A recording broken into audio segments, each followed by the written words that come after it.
Hello everybody, welcome back. Today as well we have got you another video. In this video I'll show you how you can fix freezing in Roblox. But before that, please do make sure to like our video, subscribe our channel, and yes, without any further delay, let's get started.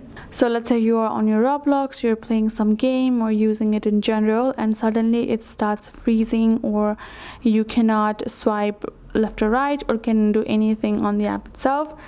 Simply you have to go back to home and then close your phone once, reopen your phone, and then again relaunch your app. But make sure you remove your app from over here, and then you tap on your app and relaunch it.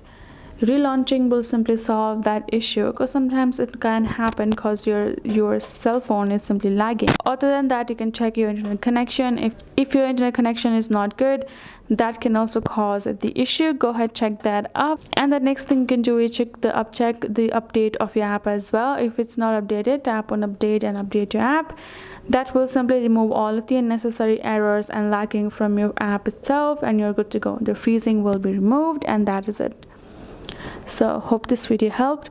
Thank you so much for watching. I will see you guys in our next video.